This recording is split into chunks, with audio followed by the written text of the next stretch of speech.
Que as luzes do Mestre Jesus nos envolvam para que possamos desenvolver os estudos desta tarde, né? E principalmente que possamos receber o tratamento espiritual tão desejado por nós todos.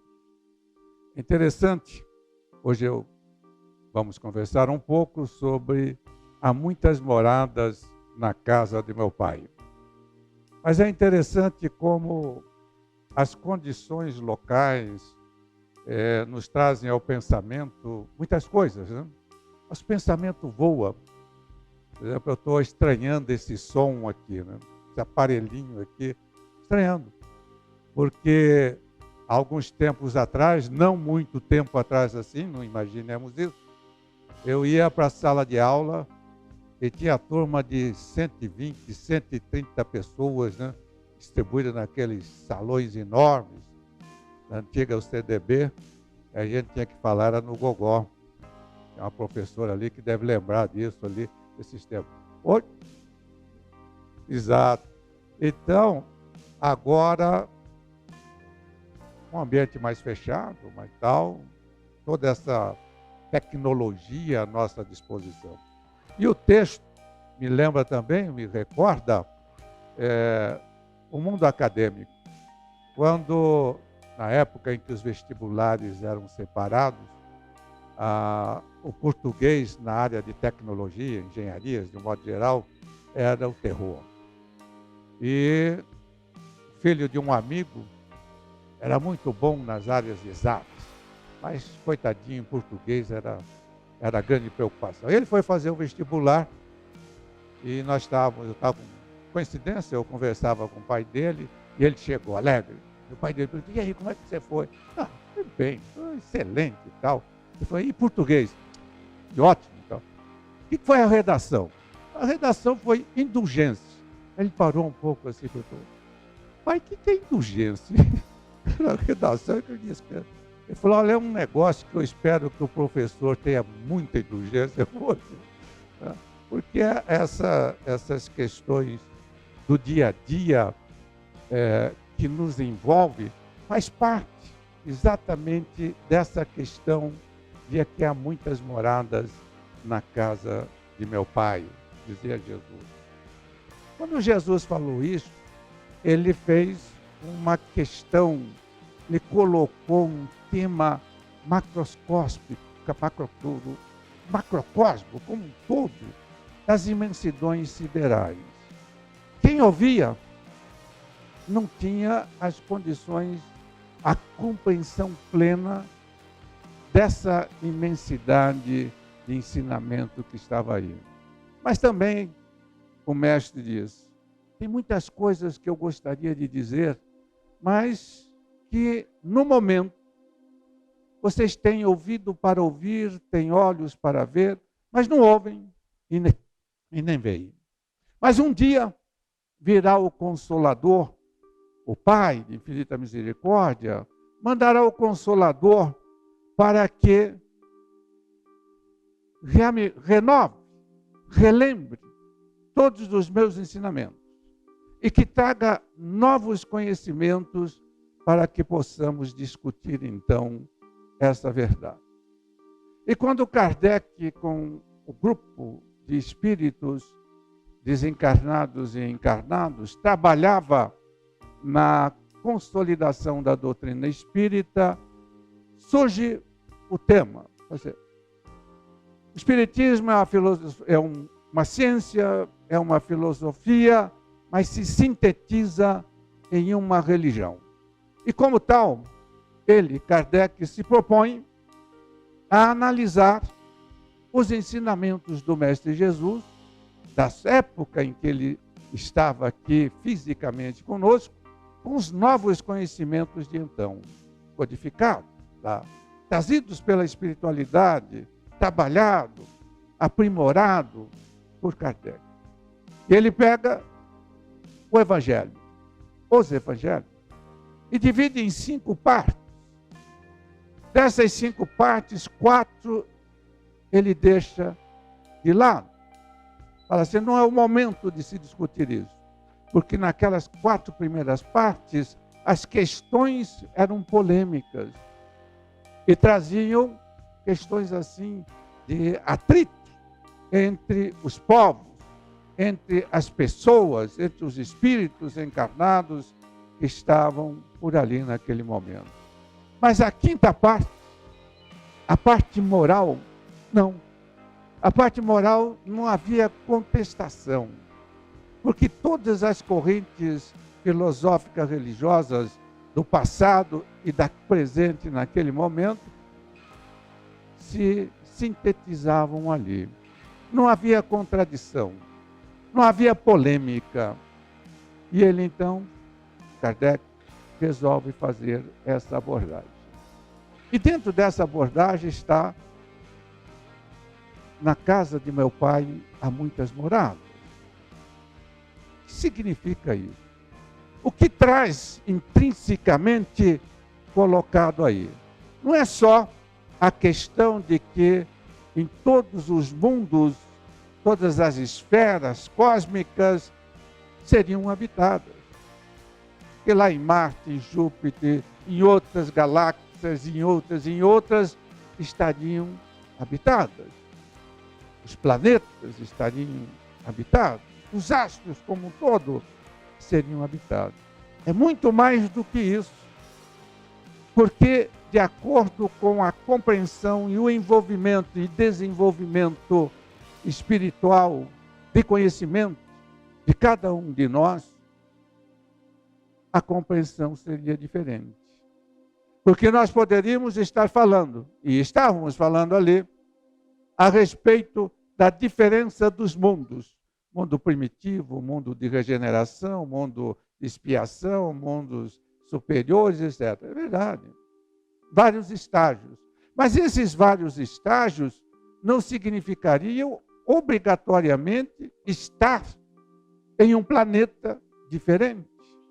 Poderíamos estar no mesmo ciclo planetário com essas diferenciações de cada um de nós. Quando nós pegamos o ciclo planetário Terra, nós poderíamos dizer, e dizemos, isto aqui é um planeta, é um mundo de provas e expiações. É, mas é muito mais do que isso, porque simultaneamente ele pode ser um mundo primitivo, ou um mundo de regeneração, ou um mundo já muito avançado. Dependendo do momento em que aquele espírito reencarnado se coloca. E dependendo também do grau de conhecimento e de experiências vivenciadas por aquele espírito reencarnado que está ali. Nós temos grupos que são primitivos. Nós estamos convivendo com espíritos que ainda estão em um estágio muito primitivo de evolução, de desenvolvimento moral, ou não estão. Basta olharmos o noticiário do dia a dia, as barbaridades que acontecem no mundo. Decapitações, hoje eu estava vendo um noticiário, até desliguei a televisão na hora, falei, não quero ver isso aí, não estou preparado hoje para ver isso aí. Em um determinado local, quer dizer, o cara filmando, o cidadão decapitando, uma adaga imensa, as pessoas ajoelhadas ali, ele via por trás, cortava, a cabeça rolava. Isso é um primitivismo que nós, que estamos aqui agora nessa sala, seríamos incapazes de praticar. Mas, em compensação, nós convivemos com espíritos que estão muito adiantados, muito mais do que nós desta sala. São aqueles que são os nossos próprios orientadores espirituais reencarnados e que nós não percebemos muitas vezes. São espíritos que já viveram muito, que trazem na sua consciência um conhecimento que nós ainda levaremos muito tempo para atingir. Outros menos, mas já estão mais regenerados. Então, o mundo de regeneração já está acontecendo aqui para muitos de nós. Mundo de provas para outros tantos. E o mundo de expiações também. Hoje eu entrei por uma livraria e olhando, eu gosto de olhar os títulos dos livros calhamaço desse tamanho assim, dizendo assim, nem tudo é consequência do karma. Aí eu fui olhar, etc. e tal. É um livro espírita, etc. Só que karma não é uma palavra espírita, né? Nós importamos de outra corrente filosófica reencarnacionista para encaixarmos aqui um conceito de causa e efeito. E eu parei ali e dei assim, aqueles 15 minutos sem comprar e sem pagar o livro, evidentemente. Fui olhando. Então. Excelente. Mas o que ele dizia ali, o que o autor estava dizendo? É uma autora, uma mulher. Ela dizia o seguinte, ela diz a realidade, o que nós sentimos, que nós somos responsáveis pela construção da nossa própria vida. E falava exatamente a respeito desta questão de que na casa de meu pai há muitas moradas. E são as coincidências. Tem um livro, O Espírito e o Tempo, do Herculano Pires, que ele vai falar, e ele fala exatamente a respeito dessas questões de cada um de nós. De como cada um de nós se comporta, como cada um de nós recebe a informação. E eu me lembrei que um dia eu recomendei esse livro. Um amigo me diz um livro espírita, ele não era espírita. Dá um livro espírita aí, para que eu possa entender um pouco dessa história toda. Como era uma pessoa muito intelectualizada, eu o presenteei com O Espírito e o Tempo. Aí ele, passado uns tempos, nos encontramos, e ele falou assim, gostei do livro. Você gostou? Me dá aí alguma coisa. Ele falou, 50% de realidade e 50% de fantasia. Pode ser. Os 50% de verdade que está ali compensam os outros 50% de firulas e floreios para dourar a pílula que ele está vendendo. E falou exatamente numa questão interessantíssima que está lá no livro O Espírito e o Tempo, do Herculano, que ele fala do pensamento, das energias que significa a força que significa o pensamento, a capacidade de construir ou de destruir.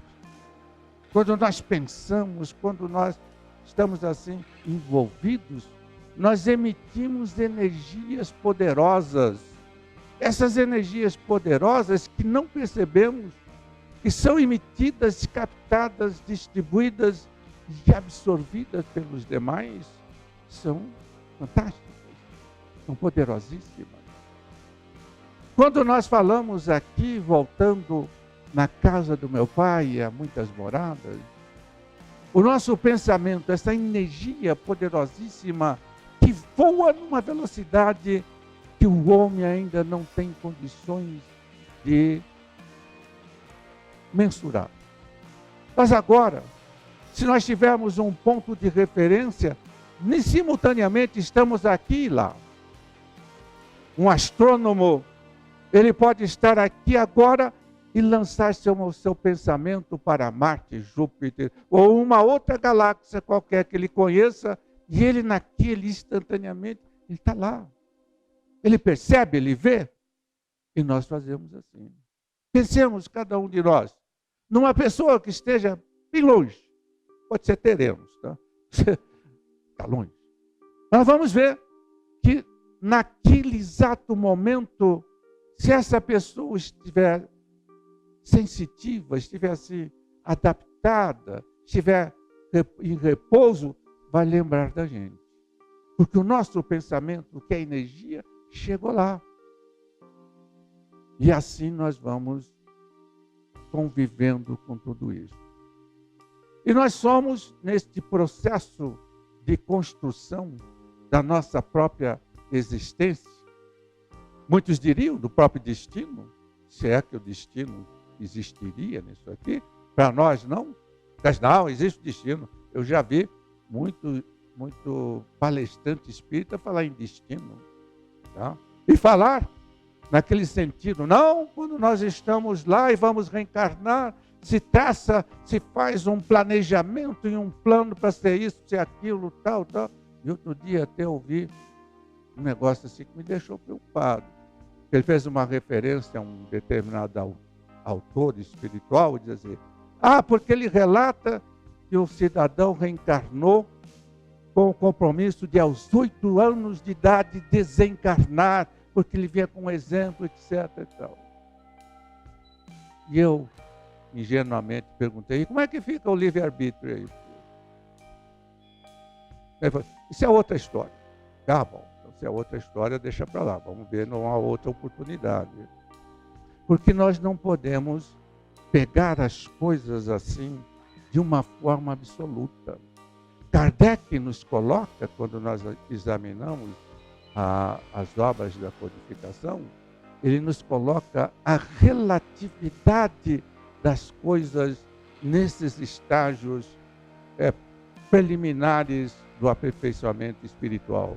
E quando eu digo preliminares, não é só nos mundos primitivos de regeneração, de provas de regeneração, etc. E tal.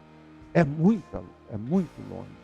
Ele nos mostra que a verdade absoluta só quando nós atingimos aquele estágio de puro espírito, quando estivermos totalmente desvinculados da matéria, quando até mesmo o corpo perispiritual não nos atrapalhar mais.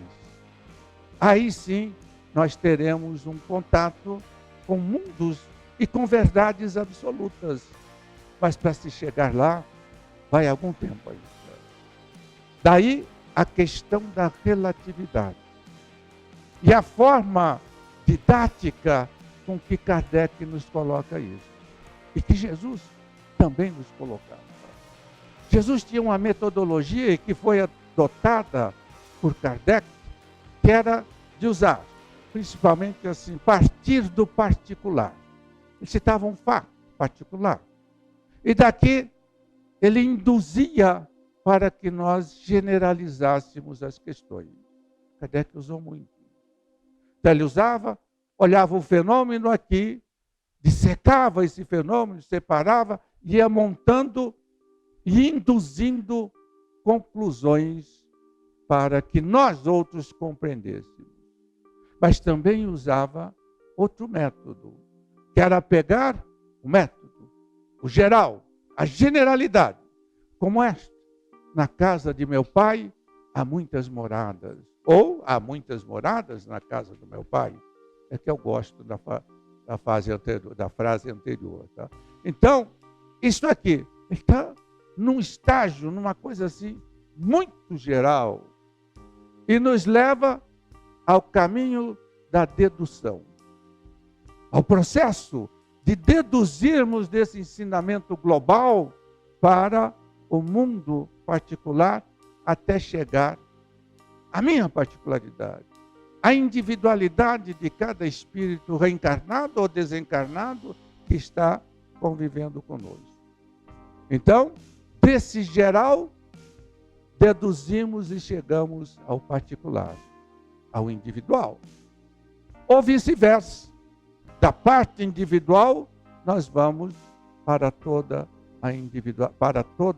a generalidade cósmica, para o universo, ou os universos, e as imensas dimensões que se colocam ao nosso dispor.